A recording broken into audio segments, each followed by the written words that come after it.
Welcome, I'm Sarah Stone Love. If you're new here, my channel is all about the science and psychology of manifesting. And today I am sharing some of Mandy Morris's techniques to disempower our limiting beliefs. Because we don't manifest what we want in life or what we wish for, we manifest what we believe is possible and what we believe we deserve. So let's shift those beliefs to align with our dreams. Those limiting beliefs, those are our blocks. That is what is holding us, making us feel stuck in these energy patterns that we sometimes feel like we just can't break out of, that just keep looping or repeating and showing up in all areas of our life. Trust me, I've been there. So one of Mandy's methods that I really like is she calls it to blow it up and apply it to all. And what she means by blowing it up, say for instance, with my belief that I don't have time. That's part of my belief system, that I don't have time to do the things that I love to do in my life. And I have caught myself defending it, because that's what we do. We live and die by the rules of our beliefs. I don't have time? What are you talking about? Of course I don't have time. That's not a belief, that's a fact. I gotta do this, I gotta work, I gotta exercise, and I only have 4.5 hours before I have to go get my kids from school. You really think I have time for self-love, to go walking on the beach or to go paint in that amount of time? Step one is to take that belief and apply it to everything so that you can prove to yourself that it's not true. So that belief is true. Does that mean then you don't have time to go to the bathroom? Well, yeah, I have time to go to the bathroom. Does that mean that you don't have time to ever scroll through social media? Oh, well, yeah, I have time for that sometimes. Well, in fact, if, your husband or your children got hurt, would you have time to take them to the hospital? Well, of course I would make time for that. So there you go. That's just a belief that I have, that I don't have time. I actually make time for the things that I really want to do. The intention behind this is to disempower the belief. So if you apply it to everything, you basically are blowing it up and proving to yourself that it's not true. The next method that Mandy talks about for shifting your beliefs is to redefine them based on your unmet needs. Well, I have a belief that my children don't listen to me. So I'm going to try to see this from a different perspective. Could it be that my children are mirroring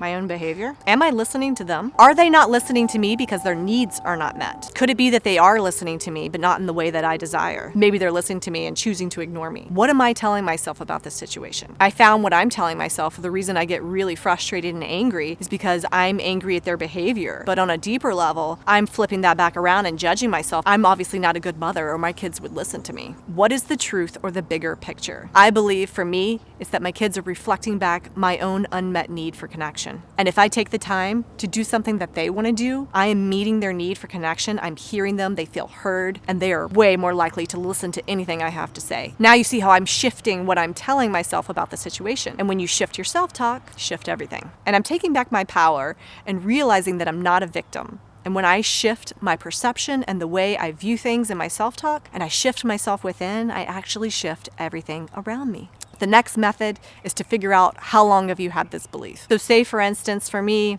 I have money struggles. I've always had money struggles. This is what I used to tell myself. So quantify to see the truth. Have you really always had money problems? Was there ever a time in your life where you didn't? Well, I had money problems when I was very little growing up, but I guess actually around age 10, my father's business was doing really well, and we had a lot of money for at least a decade. Was there ever any other times in your life where you've had money? Well, yes, I guess right out of college, I had a pretty good paying job. I was making pretty good money then. We are searching for ways to expand the story, expand the paradigm, so that we can shift our self-talk and the way we're perceiving the story. And just to recap, the first one was to blow it up, apply it to everything.